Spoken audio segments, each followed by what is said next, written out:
Hello friends, खुश कैसे रहें का ये पार्ट 2 है। अगर आपने पहला पार्ट नहीं देखा तो डिस्क्रिप्शन में दिए लिंक से पहले उसे देख लेना। तो शुरू करते हैं।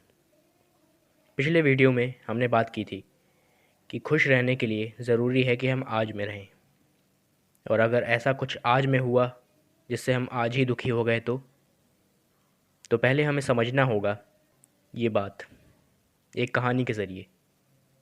मैं आपको ये बात एक कहानी के ज़रिए समझाता हूँ। एक बार एक किसान बुद्ध के पास गया, क्योंकि उसने सुना था कि बुद्ध एक आत्मज्ञानी और गुरु हैं। हम सब की तरह उसके जीवन में बहुत सारी परेशानियां थीं, और उसने सोचा कि बुद्ध उसे उन प्रॉब्लम से, परेशानियों से निकाल देंगे, क्योंकि वो तो भगवान हैं। वहाँ पहुँच के किसान बुद्ध से कहता है कि मैं एक किसान हूँ और मुझे अपना काम अच्छा लगता है, लेकिन कभी कभी कम बारिश होने की वजह से मेरे अनाजों को बहुत नुकसान हो जाता है। फसलें खराब हो जाती हैं। पिछले साल हमारे घर में भुखमरी की स्थिति बन गई थी, और कभी कभी बारिश बहुत ज़्यादा हो जाती है, उससे भी हमारी फसल को बहुत नुकसान पहुंचता है। बुद्ध उस किसान की बातों को ध्यानपूर्वक सुन रहे थे। फिर वो किसान कहता है कि मैं विवाहित भी हूँ, मेरी पत्नी बहुत अच्छी है और मैं उससे बहुत प्यार भी करता हूँ, लेकिन कभी कभी वो मुझसे लड़ भी लेती है, और कभी कभी मैं उससे बहुत परेशान हो जाता हूँ।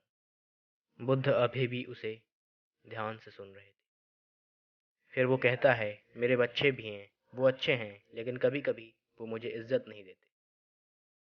वो किसान ऐसे ही अपनी बहुत सारी दिक्कतें, परेशानियां बताता है। बुद्ध से बोलने के बाद वो चुप होकर इंतज़ार करता है कि बुद्ध कुछ बोले, जिससे सब कुछ और उसकी सारी परेशानियां ठीक हो जाएं। तभी बुद्ध बोलते हैं, मैं तुम्हारी कोई मदद नहीं कर सकता। ये सुन के वो किसान बोलता है, आपका क्या मतलब है? वो बहुत घबरा जाता है। बुद्ध कहते हैं, परेशानियां सभी के पास है, और हम सभी के पास 83 तरीके की प्रॉब्लम है, और ये हम सभी के साथ है, और हम इन 83 प्रॉब्लम के लिए कुछ नहीं कर सकते।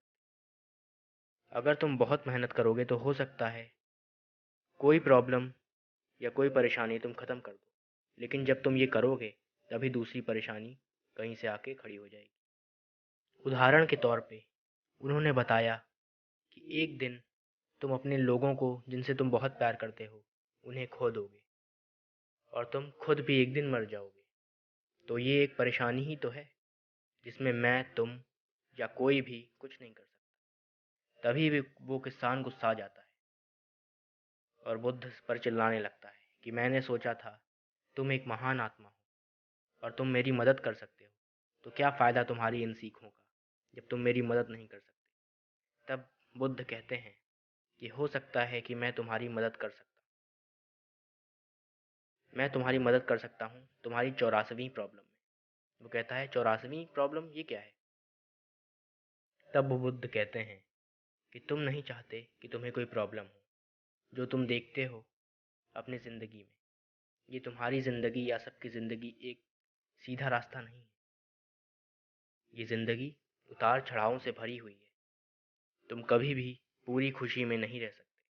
हमेशा ही कोई ना कोई परेशानी आती रहेगी। जीवन यही है। तुम्हारे काम में, तुम्हारे परिवार में, दोस्तों में, और ये चीज़ें रुकती नहीं हैं। और यही जीवन है। यही जीवन की परिभाषा है। और अगर आप एक ऐसा जीवन ढूंढेंगे जिसमें कोई परेशानी ना हो, तो वो जीवन कहीं नहीं मिलेगा। और वो जीवन कैसा जीवन होगा? जिसमें उतार चढ़ाव ही ना हो।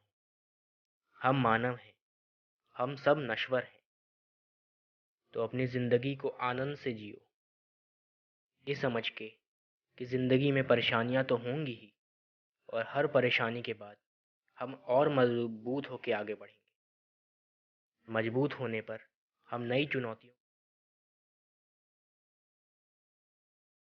चुनौतियों का सामना करने के लिए तैयार होंगे। तो इस कहानी से हमें सीखना चाहिए कि जीवन मतलब ही उतार चढ़ाव है। इसलिए हमें उन उतार चढ़ावों के साथ जीवन को पूरे आनंद के साथ जीना चाहिए, और तभी हम हमेशा खुश रह सकते हैं। Thank you. वीडियो अच्छा लगा हो तो लाइक, शेयर और सब्सक्राइब ज़रूर करें। वीडियो का पार्ट 3 चाहते हो तो ज़्यादा से ज़्यादा शेयर करें। Thank you.